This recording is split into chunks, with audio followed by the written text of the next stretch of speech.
Hi,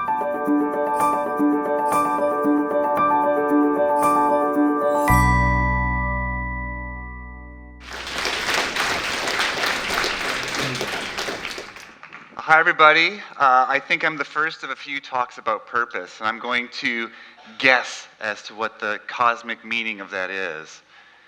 We're wrapping up an amazing experience where we've been exposed to lots of ideas, wonderful ideas, heart-forward ideas, brain science ideas, letting go of the past ideas, stepping into the future ideas. And I think that's where we're ending today, right? Where do we go with all this? How do we go from, wow, that was cool, I forgot what I was doing last weekend, to, we have to change the world, and pretty fast, and absolutely together. So that, I think, I know Karen's there, I can only barely see her facial expression, but I can imagine that's what you want, right? The other thing was, I talk about meaning and purpose. That automatically means I'm going to be talking about weird, philosophical, intangible stuff. You can work your belly, you can work whatever else you want, but ultimately we're dealing with cosmic, strange, open-ended questions that are definitely anxiety-provoking for many people. And vague. Meaning in life, purpose in life. So we're going to try to actually have an experience of that on your own terms today, okay? So I'll do a little jabbering. I'll talk a little bit about the research and what the science says about meaning and purpose, and I'll say what I mean by all that. And then I'm going to turn the ball over to you. We'll have like a 3-stage activity. So you up for that? Are you going to actually do it? Yeah. Even the people in the teepees? Are there anyone in the teepees today? Okay, well, the doors are open either way, so someone can go attack them with meaning and purpose. So this is purpose in the rest of your story. You've already had a story. We've heard a lot of perspectives on the way that we put together our life experiences, our past hurts, our old hopes, our friendships, our enemy-ships, I don't know if that's a word, all these different pieces, the degree to which we feel overwhelmed by violence in the world, overwhelmed by the death of our planet potentially, overwhelmed by political corruption, overwhelmed by corporate corruption, whatever it is, personal corruption. We get overwhelmed sometimes when we hear about people doing amazing things. Wow, Google is changing the world with cardboard. Wow, people are coming together and creating new ways of keeping old information alive and merging it with science. Wow, could I do that? It's all about a story, and your story is always unfolding, and you get to help write it, and that's really what we're going to try to accomplish here today. And I'm going to cheat, because I am just a boring guy from Minnesota. I don't tend to inspire many people, because typically speaking, eventually I'm going to start talking about how someday we'll die, and there's nothing we can do about it, and we don't know when it's going to happen, and that's what makes life special, and that's not very cheery. So I'm going to do this. So I'm manipulating you, but hopefully you're okay with that. This is a cute baby. Does anyone think this is a terrible, terrible baby? We don't know, right? But babies are pretty useless. They don't do much. They just sit there. But you can imagine right now, oh, the little cheeks, the little pudgy arms, right? And you feel things happening in you. If you open yourself up to that, we're wired. We have regions of the brain that look for faces. Babies do it. This baby already knows that faces are more important than any other things that they're likely to see. We have mirror neurons, which we suppose are about helping us calibrate ourselves to how other people are experiencing what's going on around us and our shared experiences. We have immediate emotional responses to certain things like this, but even if we didn't, we could learn it. This is a useless little creature, but still we feel so soft about it. This could be really a big jerk. But we give it the benefit of the doubt because it's squishy, right? And it's helpless. So part of the rest of your story, and for sure the rest of my story, I'm basically a neurotic, right? I'm always worrying. I'm pretty sure something bad's going to happen any moment. Surprise, I think about death a little bit. And I have to learn to see the world as full of squishy, helpless creatures who also might be worrying too. Because otherwise, I'm just in my own place. And as we saw from the amazing talks today, we can't stay in just our own place. There's no happiness down the road for that. But I want to create a juxtaposition between this little baby. Because this baby and you are just tiny, tiny.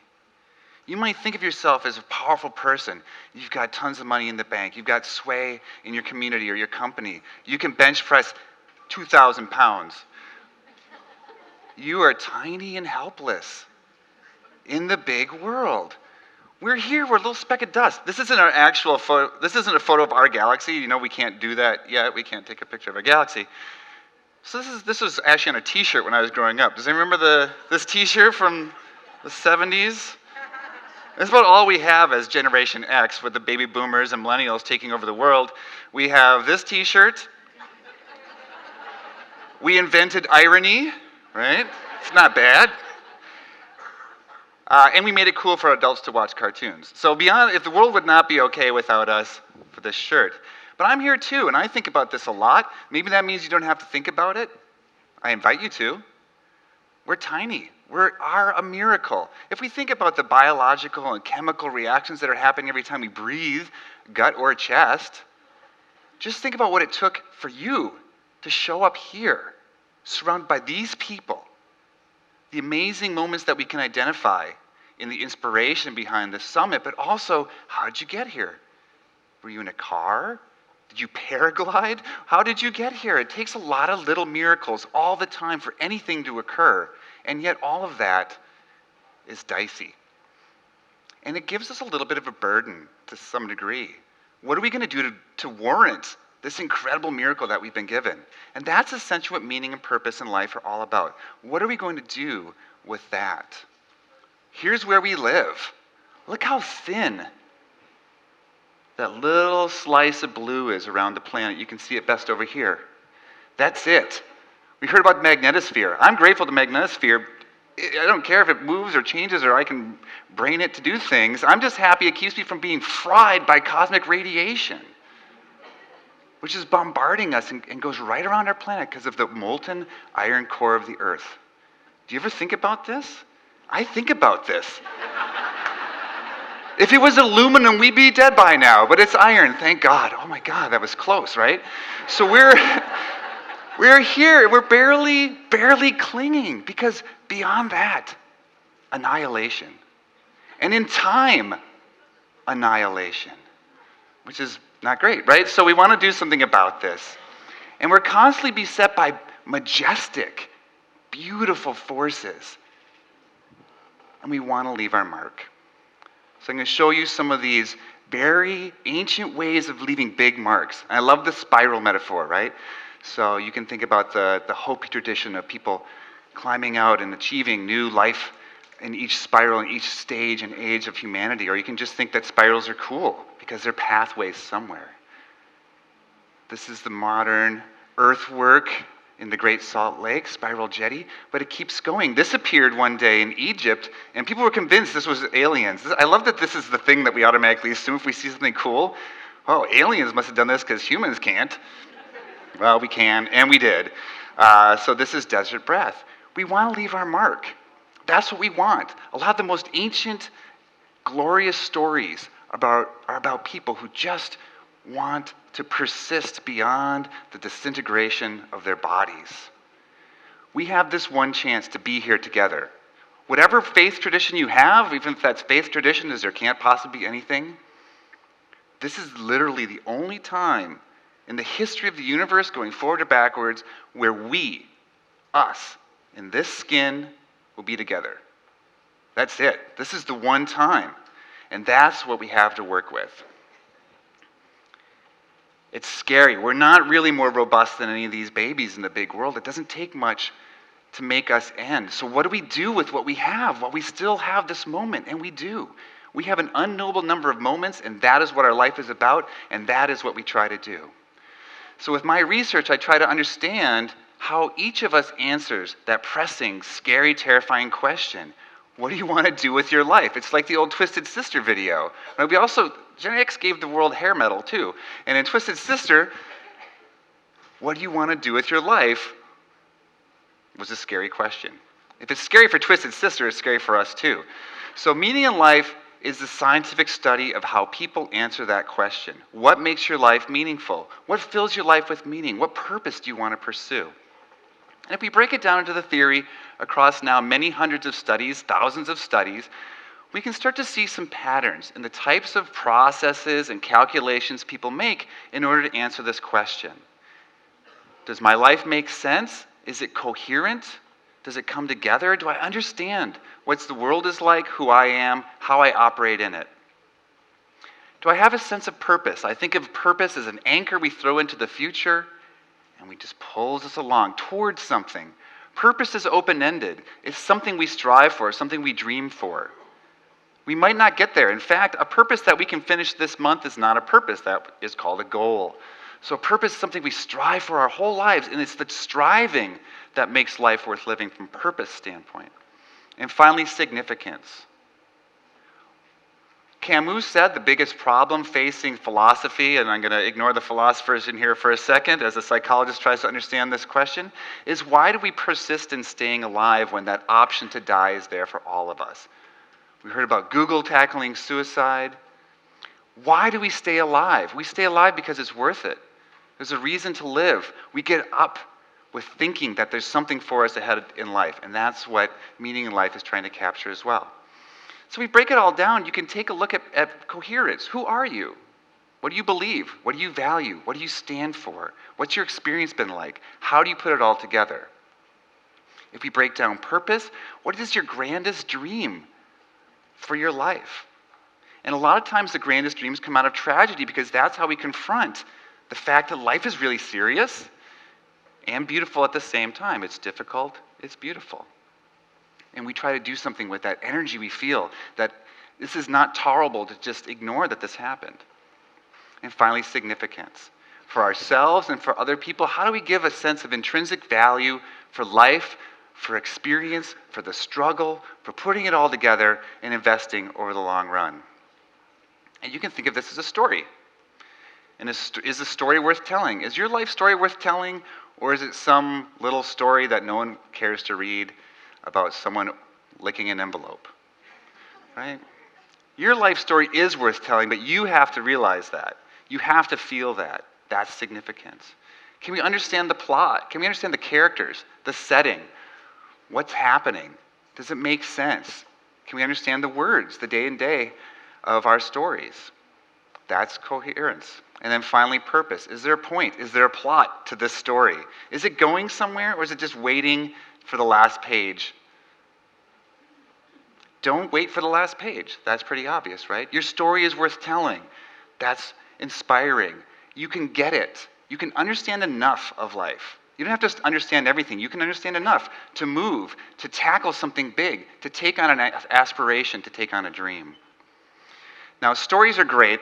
There's this one about Tom Hanks. Has anyone heard of this movie? For a lot of it, the story is about a man sitting on a beach not being very happy. That's a boring story, right? We don't like stories about just one person sort of doing nothing. We want stories about people interacting. Even if that interaction had to be created out of a volleyball. So our stories have to involve other people. Our stories have to embrace other people.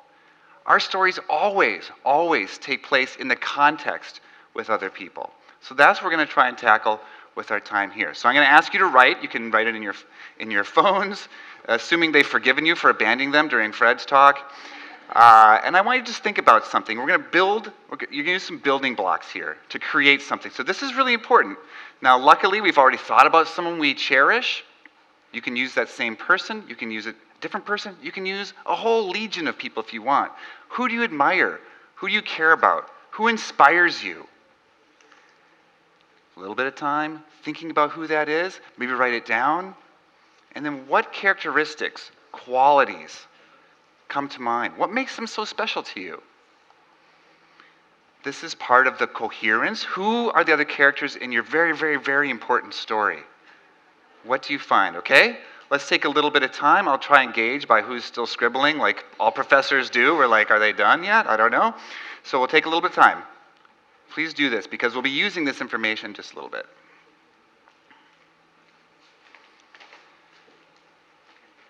If you don't have anyone you like in the world, just pick Nelson Mandela. That is always a good bet. One of my personal aspirational heroes. Maybe there was even a speaker over these last 3 days who moved you if you can't think of anyone else. How are people doing? Need more time? Raise your hand if you need more time. Okay, happy to do that. Can I sit for a second? I was waiting for you to ask. Oh my God. Are we good? Okay. How about I move to the side instead?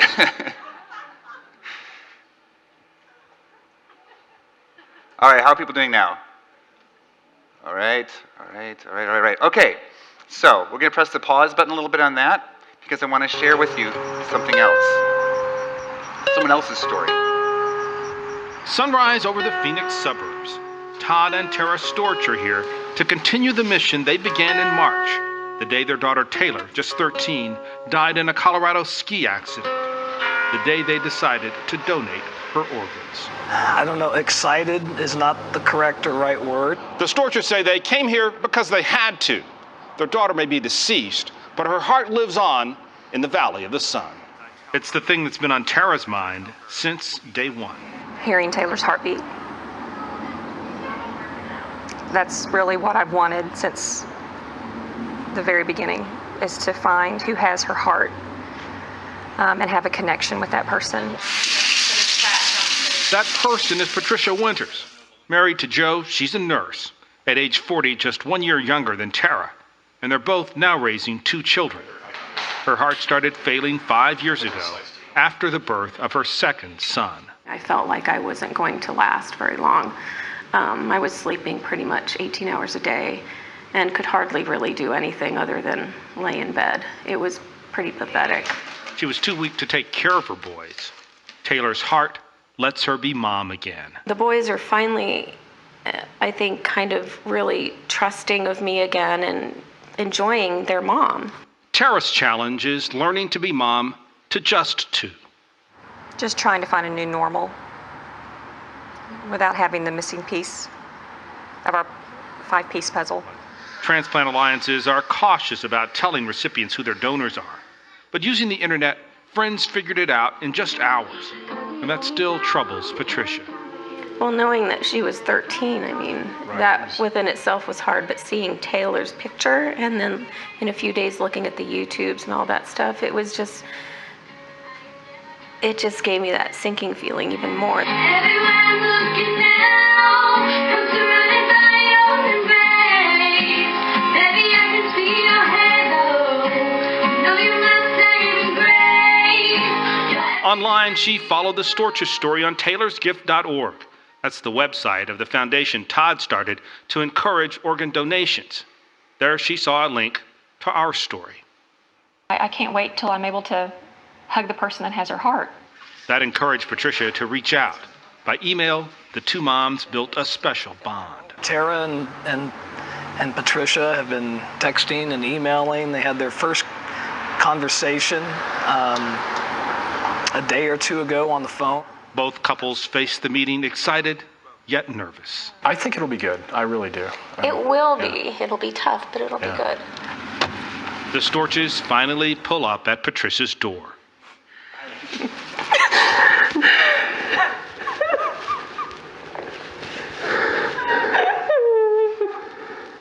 The moms hug, heart to heart, for almost a minute.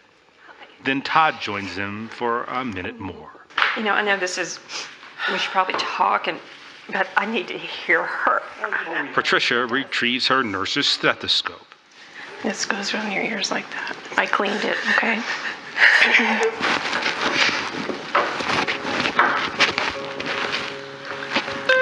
Tell me if you can hear it. It's so strong. Oh, yeah. She is very strong. I want him to hear too. It is the sound of life itself. It is Taylor's gift. I am so sorry. And I thank you at the same time. I'm so glad you're good.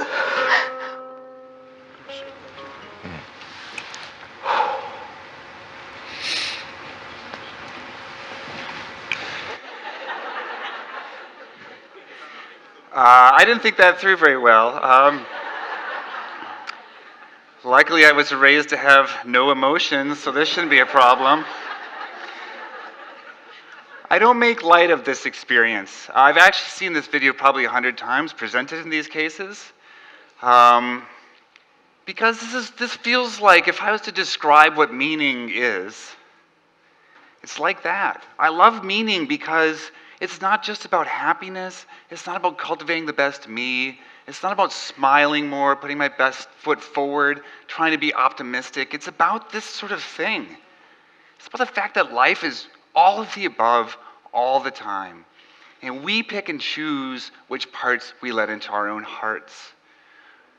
And this story, the more I reflect on it, I get something out of it each time that's new. And when I was preparing for this talk, I really thought one of the powerful pieces in there, I mean, yes, we can do this academic task of does their story fit with all of the pieces of meaning theory and blah, blah, blah. But why is it so powerful for this mother and this father to meet this woman who holds in her chest the heart of their daughter? It means a lot about Taylor, that she's not gone, but she sees, the mother and the father see that person in someone else, right? That's what we need to do. We need to see the people we care about around us. So that is our goal with our remaining 6 minutes. Yeah, this is a meaningful story. Okay, but now we're going to do a little dreaming, and this is your turn. I won't talk very much. I'm going to try and give 5 minutes to this. I want you to talk to your neighbor, and I'm going to give away the surprise, the cliffhanger, the switch, the evil twin at this side. I'll go back, I think, a little bit. The next task you're going to do is reflect on that list of characteristics. And after your interview, your conversation with whoever you choose to talk with, I want you to reflect. What pieces of these people you cherish, you love, you admire, who inspire you, do you see in the person just randomly happened to sit next to you? Okay, so let's try this out. I'll put a little bow on it at the end. Oops, yeah, I'll put a little bow on the end. But find somebody to talk to. If you don't, I will point at you and try to shame you to start talking somehow. But let's do this. We got about 5 minutes and 35 seconds. Okay, hopefully this was some, I mean, you all engaged, but you're that type of person. You came here. You're here on day 3, so you are that type of person. But is there something you can take from this simple moment? All you did, you thought about who matters to you.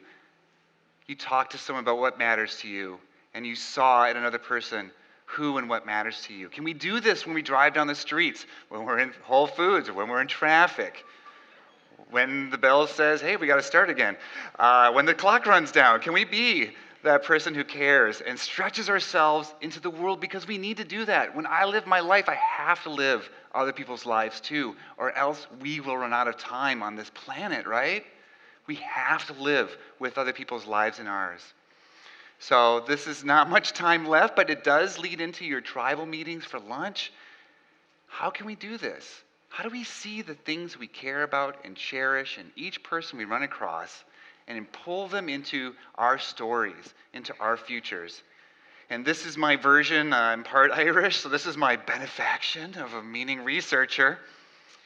This is a world filled with admirable people. It really is, or we'd already be dead, right? I mean, if it wasn't for amazing people, we would all be ruined by now, right? We've had nuclear weapons for 70 years, and we're still somehow alive. It's sort of shocking, right? So the world is filled with admirable people. And each of us, in some way, given any sort of oxygen, any sort of room, will strive for something, our dreams, our purpose. And will you create meaning for yourself and for others, in awesome times, in struggle, in excitement with a sense of adventure, in routine and predictability, with wisdom, justice, and hope? You will, right? You have to.